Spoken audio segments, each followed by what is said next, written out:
Hello everyone, welcome to hello scholar. Hello scholar आपको provide करता है daily current affair session YouTube platform पर plus important topics पर video. अगर आप हमारे साथ अभी अभी जुड़े हैं तो प्लीज़ हमें सब्सक्राइब करें। वीडियो अच्छा लगा तो उसको लाइक करें। अगर आपको कोई भी फीडबैक देना हो तो आप हमें कमेंट सेक्शन में दे सकते हैं। चलिए, इस वीडियो में हम जानेंगे, आज आरआरबी पीओ का मेंस एग्जामिनेशन हुआ है तो हम उसको पूरा एनालाइज करेंगे कि कितने नंबर ऑफ गुड अटेम्प्ट से कितने क्वेश्चन आपने अटेम्प्ट करे जिसको हम गुड अटेम्प्ट कंसिडर कर सकते हैं कि आपका चांसेस है क्वालिफाई करने के। मेमोरी बेस्ड क्वेश्चन क्या थे, डिफिकल्टी लेवल क्या था। चलिए, अगर हम देखते हैं सिलेबस के हिसाब से देखते हैं तो देखिए मेंस का जो पैटर्न होता है वो कैसा होता है। रीजनिंग से आपसे 40 क्वेश्चन पूछे जाते हैं, मार्क्स आपको मिलते हैं 50। आपको हर एक section reasoning, general awareness, numerical ability paper यानी कि मैथ्स, क्वांटिटेटिव एप्टीट्यूड भी बोलते हैं इसको, इंग्लिश लैंग्वेज या फिर Hindi language, computer knowledge language, हर एक सेक्शन में से आपसे पूछे जाते हैं 40 क्वेश्चन। ठीक है, अगर हम मार्क्स की बात करते हैं तो रीजनिंग होता है 50 नंबर का, जनरल अवेयरनेस होता है 40 नंबर का, न्यूमेरिकल एबिलिटी पेपर होता है 50 नंबर का, इंग्लिश लैंग्वेज या हिंदी लैंग्वेज होता है 40 नंबर का, कंप्यूटर नॉलेज होता है आपका 20 नंबर का। तो यानी कि टोटल क्वेश्चन आपके होते हैं 200 और आपको मार्क्स भी दिए जाते हैं 100।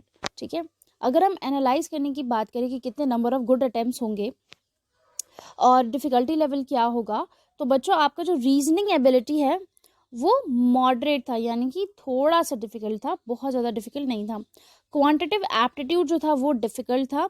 इंग्लिश हिंदी लैंग्वेज जो पेपर था वो मॉडरेट और जनरल अवेयरनेस, कंप्यूटर नॉलेज, ये तीनों जो थे वो मॉडरेट थे। अगर हम पूरे पेपर को बोले तो वो मॉडरेट से लेकर डिफिकल्ट के बीच में था। अब पीओ का पेपर है तो ईजी तो नहीं ही होने वाला है। गुड अटेम्प्ट्स की बात करें तो रीजनिंग एबिलिटी में बच्चों अगर आपने 40 में से 23 से लेकर 25 क्वेश्चन अटेम्प्ट करे तो वो आपके गुड अटेम्प्ट कंसिडर करा जाएगा। अगर आपने क्वांटिटेटिव एप्टीट्यूड में 14 से 16 क्वेश्चंस जो है वो अटेम्प्ट कर लिए 40 में से, तो that will be considered as good attempt. Quantitative aptitude वही न्यूमेरिकल एबिलिटी या फिर मैथ्स, ठीक है, कुछ भी कह लो आप उसको। हिंदी इंग्लिश लैंग्वेज में से आउट ऑफ 40 अगर आपको 23 से 25 के बीच में क्वेश्चन जो है वो अटेम्प्ट करने चाहिए, तो उसको हम तब आपके जो चांसेस है क्वालिफाई करने के बनते हैं। जनरल अवेयरनेस में आपने 17 से लेकर 17 से लेकर 19 क्वेश्चंस आपने अटेम्प्ट करे होने चाहिए। कंप्यूटर नॉलेज में 20 से लेकर 22 क्वेश्चंस जो हैं वो आपने अटेम्प्ट करे होने चाहिए। यानी कि टोटल अगर 200 नंबर का पेपर था, 200 क्वेश्चंस का पेपर था, तो कम से कम बच्चों 97 से लेकर 107 के बीच में आपने क्वेश्चंस अटेम्प्ट किए हों कम से कम, तब आपके क्वालिफाई करने के चांसेस जो हैं वो बढ़ते हैं। अब हम देखेंगे सेक्शन वाइज कहाँ कहाँ से क्वेश्चंस पूछे गए थे। अभी हम बात करें रीजनिंग एबिलिटी की। ठीक है, तो सबसे ज़्यादा जो क्वेश्चन पूछे गए लॉजिकल रीजनिंग से पूछे गए, फिर पाँच क्वेश्चन जो है वो पूछे गए day based puzzle, double row seating arrangement, designation based puzzle, है ना, ये सब पजल हो गया। इनमें से क्वेश्चंस आपसे पूछे गए हैं और इनपुट आउटपुट से आपसे 5 क्वेश्चन पूछे गए हैं। सबसे कम क्वेश्चन पूछे गए हैं, एक क्वेश्चन पूछा गया आपका फ्लोर बेस्ड पजल से और एक क्वेश्चन पूछा गया आपका नंबर बेस्ड पजल से। चलिए, क्वांटिटेटिव एप्टीट्यूड में अगर हम देखते हैं कि सबसे ज़्यादा सबसे कम क्वेश्चंस कहाँ से आए हैं, अरिथमेटिक प्रॉब्लम्स में सबसे ज़्यादा, अरिथमेटिक वर्ड प्रॉब्लम से सबसे ज़्यादा आपसे यानी कि 9 क्वेश्चंस पूछे गए हैं आउट ऑफ 40।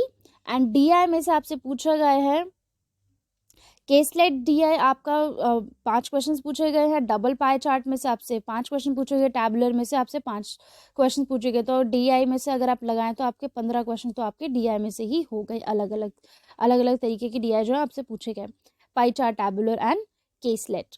अगर हम मिसिंग नंबर और क्वांटिटी 1 और 2 की बात करें तो उसमें से आपसे पूछे गए हैं, मिसिंग नंबर से आपसे 5 क्वेश्चन पूछे गए हैं और क्वांटिटी 1 और